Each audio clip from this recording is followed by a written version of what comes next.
नमस्कार दोस्तों, मैं उमेर यादव अपने YouTube चैनल पर आपका स्वागत करता हूं, वंदन करता हूं, नमन करता हूं। दोस्तों, आज हम रोज़ की तरह कुछ महत्वपूर्ण प्रश्नों के साथ मैथ के प्रश्न हैं जिनको हम आपको कम से कम कैलकुलेशन में हल करना सिखाएंगे। तो आज का हमारा पहला प्रश्न रहेगा, दो संख्याएं ज्ञात करें जिनका योग 3200 गुणनफल 256 है। तो इसमें क्या करेंगे, पहले योग देखते हैं। तो इनका 8 और 6 होता है 14, तो 4 आएगा अंत में। तो इसमें 32 है, तो ये योगफल में भी नहीं पूरा कर रहा है। ये आपका है 6 और 6 12, इसका मतलब इसका योग हो सकता है और इसका भी हो सकता है, लेकिन गुणनफल भी देखना है। तो गुणनफल में आप देखेंगे तो 2 में 0 का गुणा करेंगे तो इकाई अंक 0 आएगा, इसका मतलब ये तो नहीं हो सकता है। अब बचा ये, इसको देखते हैं। तो इसमें योगफल 16 16 32 होगा, गुणनफल करके देखेंगे तो 256 आएगा। अगर गुणनफल नहीं आता है तब आप इनमें से कोई नहीं पर जाएंगे। अगला रहेगा, यह 2 वर्ष में 400 रुपये पर ब्याज से 800 रुपये पर ब्याज से 40 रुपये देखें। साधारण ब्याज बतानी आपको। इसमें देखें, आपने दो जगह, एक आदमी को आपने 2 वर्ष के लिए 400 रुपये दिए, एक आदमी को आपने 2 वर्ष के लिए 800 रुपये दिए साधारण ब्याज पर। फिर आपने 2 वर्ष बाद देखा कि जो 800 रुपये दिए थे उसने 40 रुपये आपको दिए हैं ज़्यादा, और 400 रुपये जो 400 रुपये वाले ने, दोनों का अंतर जो है 40 रुपये है। तो यहाँ कह रहे साधारण ब्याज की दर बताओ। तो अंतर, रुपये का अंतर कितना था? 400 रुपये का अंतर था दोनों में, क्योंकि एक 400 दिए, एक 800 दिए थे। और ब्याज जब देख रहे हैं तो 40 रुपये का अंतर है, इसका मतलब 400 रुपये पर 40 रुपये का अंतर आया है। तो साधारण ब्याज है, इसके लिए मतलब वर्ष में 100 रुपये पर कितना आएगा? तो 400 रुपये है, तो एक वर्ष में आपका आ रहा है 4 वर्ष में 2 वर्ष का मतलब है इसको 5 रुपये आ रहा है 100, क्योंकि एक वर्ष में 20 रुपये मिलेगा, 2 वर्ष में 400 पे 40 रुपये मिलेगा, इसका मतलब 5% की ब्याज है। 100 रुपये 2 साल के लिए रहे ना, तो जब इसमें भाग लगाएंगे तो 10 रुपये आएगा, और 100 रुपये के हिस्से में 10 रुपये आएगा, और 100 रुपये का मतलब है 2 साल का है वो 10 रुपया। तो एक वर्ष में कितना आएगा? वार्षिक में 5% वार्षिक। समझना है इसको। देखिए, अशोक और अब्दुल की औसत आयु 45 वर्ष है। अब्दुल और एंथोनी की आयु जो 50 वर्ष है। एंथोनी और अशोक की आयु 35 वर्ष है। अशोक की आयु आपको बतानी है, तो औसत आयु दी गई है। तो अशोक और अब्दुल, अशोक प्लस अब्दुल, इनकी औसत आयु दी गई है आपको 45 वर्ष। 45 वर्ष का मतलब है आप अगर जोड़ेंगे तो 90 वर्ष भी हो सकता है इनका। हो सकता क्या होगा, क्योंकि औसत आयु का मतलब होता है 2 लोगों की औसत आयु का मतलब है कि 2 का उसमें भाग लगा के आपको बताया जा रहा है। अगर 3 लोगों का औसत आयु होता है तो इसका मतलब 3 का भाग लगा के बताया जा रहा है। अगला रहेगा अब्दुल और एंथोनी।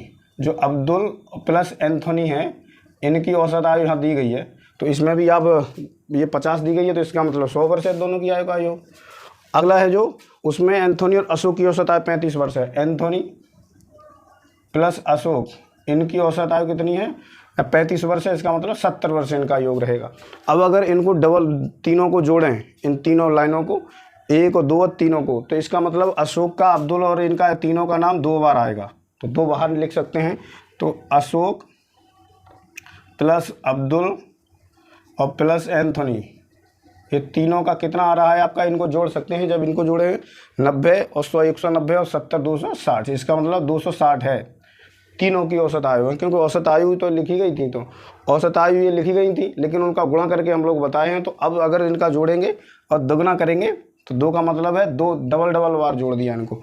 तो अगर तीनों को केवल इतना ही देखना है कि अशोक प्लस अब्दुल और प्लस एंथोनी, इन तीनों की आयु अगर जोड़ी जाएगी तो इसमें 2 का भाग लग जाएगा, मतलब 130 वर्ष बैठेगी।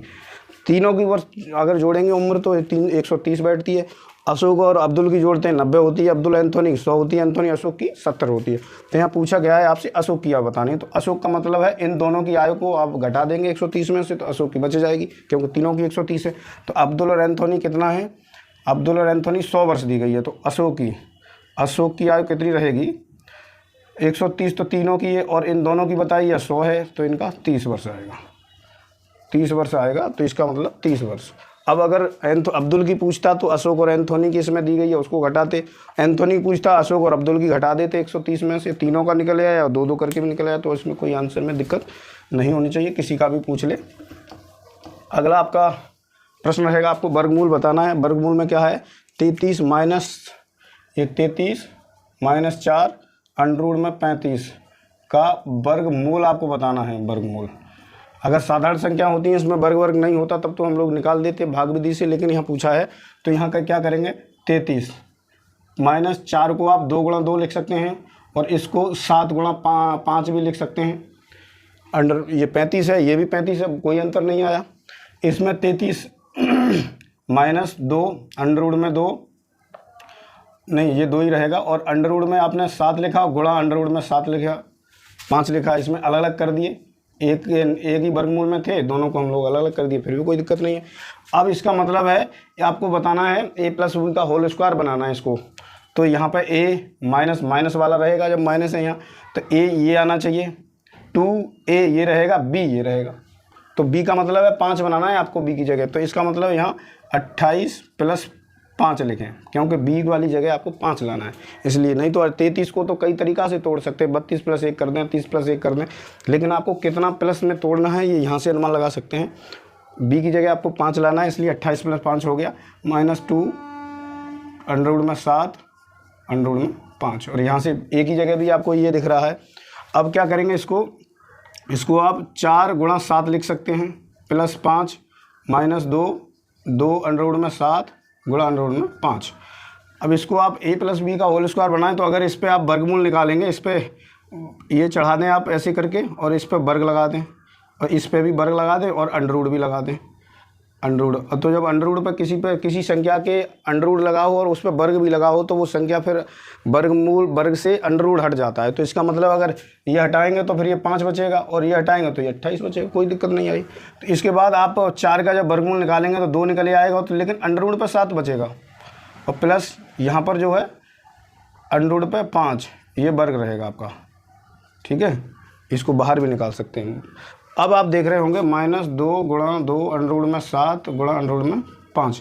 यहाँ आपका a² है, ये +b² -2ab, मतलब a की जगह आपका 2 अंडर रूट 7 है और माइनस अंडर रूट 5 है।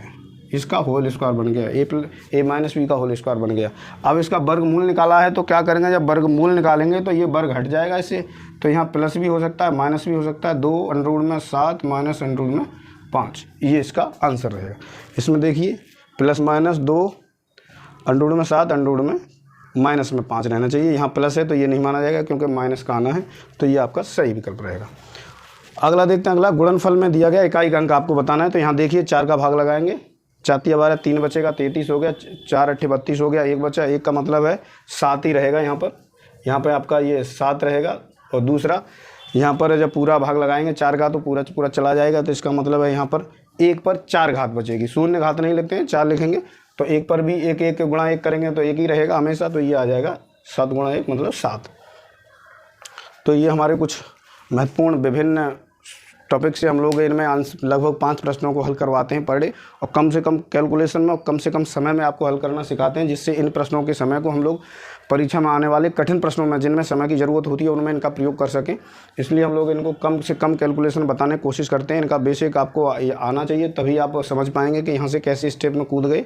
तो इसी प्रकार से प्रश्नों को हल करने के लिए आप हमसे जुड़ें, और हमारे जो भी हम वीडियो अपलोड करते हैं उनको देखें। और प्रतिदिन रात्रि 9 बजे भी हम लोग कुछ महत्वपूर्ण जीएस के प्रश्नों के साथ लाइव होते हैं, उनमें भी आप जुड़ सकते हैं और हमारे द्वारा पूछे गए प्रश्नों को उत्तर दे सकते हैं और अपना ज्ञान बढ़ा सकते हैं। तो इससे आगे के प्रश्नों को हम लोग फिर कल की एक और वीडियो देंगे, उनको भी देखें। जो भी हम वीडियो अपलोड करते हैं उनमें महत्वपूर्ण प्रश्न होते हैं, उनसे परीक्षा में पूछे ही जाते हैं। तो आप प्रतिदिन हमारी लाइव में भी जुड़ सकते हैं। Thank you.